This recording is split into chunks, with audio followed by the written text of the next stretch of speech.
Hi hello every one, எல்லோரும் எப்படி இருக்கீங்க? நிறைய பேர் ஹெர்பலைஃப் நியூட்ரிஷனை ஃபாலோ பண்ணி வெயிட் லாஸ் பண்ணிகிட்ருக்காங்க. ஆனாலும் வெயிட் லாஸ் பண்ணுறவங்க இல்லை நிறைய பேருக்கு டவுட்ஸ் என்னென்னா, எனக்கு சுகர் இருக்குது, இதை நான் நார்மலுக்கு கொண்டு வர முடியுமா இந்த நியூட்ரிஷன் மூலமாக அப்படின்னு சொல்லி நிறைய பேருக்கு டவுட்ஸ் இருக்குது. ஸோ உங்களுடைய டவுட்ஸ் கிளியர் பண்ணுற விதமாக இந்த வீடியோவில் சொல்ல போகிறேன். இந்த நியூட்ரிஷன் மூலிமா சுகர் இருக்கிறவங்க அவங்க வெயிட் லாஸ் பண்ண முடியுமா, இல்லை என்னுடைய சுகரை நார்மலுக்கு கொண்டு வர முடியுமா அப்படின்றத நான் டீட்டெயிலாக சொல்ல போகிறேன். ஸோ இந்த வீடியோ உங்களுக்கு ரொம்ப யூஸ்ஃபுல்லாக இருக்கும். இந்த வீடியோ பார்த்துட்டு நீங்கள் நம்மளுடைய சேனலை சப்ஸ்கிரைப் பண்ணாமல் இருந்தீங்கன்னா மறக்காமல் சப்ஸ்கிரைப் பண்ணி வச்சுக்கோங்க. ஃபர்ஸ்ட் நமக்கு டயாபெட்டிக்ஸ் எப்படி வருது, டயாபெட்டிக் டைப் 1னா என்ன, டைப் 2னா என்ன, இதை பற்றி நான் உங்களுக்கு சொல்கிறேன். சிம்பிளாக தெரிஞ்சுக்கிங்க. நம்ம பாடியில் பேன்கிரியானா கணையம் என்ன பண்ணுன்னா இன்சுலின்ஸை சுரக்கும். அது என்ன பண்ணும் அப்படின்னா, நம்ம சாப்பிட்ற சாப்பாட்டிலேருந்து குளுக்கோஸை பிளட்டில் இருக்க செல்ஸுக்கு போயிட்டு கொண்டு போய் சேர்க்கும். இந்த ப்ராசஸ் கரெக்டாக இருந்துச்சுன்னா நமக்கு சுகர் வராது. அதுவே இதில் இன்சுலின்ஸ் பார்த்தீங்கன்னா கம்மியாக சுரக்கிறதால குளுக்கோஸை பிளட்டில் இருக்க செல்ஸுக்கு கொடுக்க முடியாமல் டைரெக்டாக பிளட்டில் கடக்கிறதால நமக்கு சுகர் வருது. இதில் டைப் 1 டைப் 2 டயபெட்டிக்ஸ் சொல்லுவாங்க. இதில் டைப் 2 பார்த்தீங்கன்னா நமக்கு இன்சுலின் சுரக்கும், ஆனால் கம்மியாக சுரக்கிறதால நீங்கள் டேப்லெட் மூலிமா அந்த இன்சுலின்ஸை இன்க்ரீஸ் பண்ணுறதுக்காக எடுத்துகிட்டு இருப்பீங்க. இப்போ இன்சுலின்ஸ்ன்றது கம்மியாக சுரந்துச்சு அப்படின்னா அது டைப் 2 டயாபெட்டிக்ஸ். அதே இன்சுலின்ஸ்ன்றது சுரக்கவே இல்லை அப்படின்னா அது டைப் 1 டயாபெட்டிக்ஸ். டைப் 2 டயாபெட்டிக்ஸ்னால் நீங்கள் நார்மலாக டேப்லெட் மூலிமா இன்சுலின்ஸை எடுத்துப்பீங்க.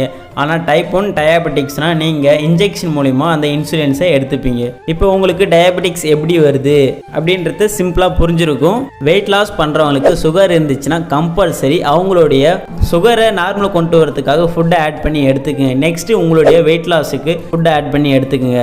என்ன மாதிரி ஃபுட்டை எடுத்துக்கலாம் அப்படின்னா, சுகர் இருக்கவங்க கம்பல்சரி ஃபைபர் எடுத்துக்கணும். ஃபைபர் கண்டென்ட் அதிகமாக இருக்கிறத எடுத்துக்கணும். நார்ச்சத்தை கம்பல்சரி அவங்க எடுத்துக்கணும். கீரை வகைகள் அதிகமாக எடுத்துக்கணும். வாழைத்தண்டு இது மாதிரி நார்ச்சத்து அதிகமாக இருக்க ஃபுட்டை எடுத்துக்கணும். நீங்கள் ஆனால் டெய்லி பேசிஸில் இதை எடுத்துக்க முடியும்னு கேட்டால் கம்பல்சரி உங்கள் பாடிக்கு தேவையான ஃபைபரை நீங்கள் எடுத்துக்க முடியாது. ஸோ அதனால் கம்பல்சரி உங்களுடைய வெயிட் லாஸ் பண்ணுறதுக்கும் சுகரை நார்மல் கொண்டு வரதுக்கும் நான் சொல்கிற இந்த ஃபுட்டை மட்டும் ஆட் பண்ணி எடுத்துக்கோங்க. Formula 1 protein shake mate afresh, இது கூட fibre complex powder, fibre tablet, இது கம்பல்சரி நீங்கள் எடுத்துக்கணும். இந்த ஃபைபர் உங்களுடைய சுகர் லெவலை நார்மல் கொண்டு வரதுக்கு ஹெல்ப் பண்ணும் அண்டு உங்களுக்கு வெயிட் லாஸுக்கும் ரொம்பவே சப்போர்ட் பண்ணும். வெயிட் லாஸ் பண்ணணுனாலும் சரி இல்லை சுகர் இருக்குது அப்படின்னாலும் சரி கம்பல்சரி ஃபைபரை ஆட் பண்ணி எடுத்துக்கங்க. நீங்கள் நார்மலாக மார்னிங் ஷேக் சாப்பிட்றீங்கன்னா ப்ரோட்டீன் ஆட் பண்ணி எடுத்துப்பீங்க. ஆனால் அதுவே நீங்கள் நைட் ஷேக் சாப்பிட்றீங்கன்னா கம்பல்சரி இந்த ஃபைபர் காம்ப்ளெக்ஸை ஆட் பண்ணி எடுத்துக்கோங்க. உங்களுக்கு வெயிட் லாஸ் பண்ணணுனாலும் சரி இல்லை உங்களுடைய சுகரை நார்மலாக கொண்டு வரதுக்குனாலும் சரி இந்த ஃபைபர் ரொம்ப ரொம்ப முக்கியம். ஸோ ஃபைபர் இல்லைனா உங்களுக்கு சரியாக வெயிட் லாஸ் ஆகாது.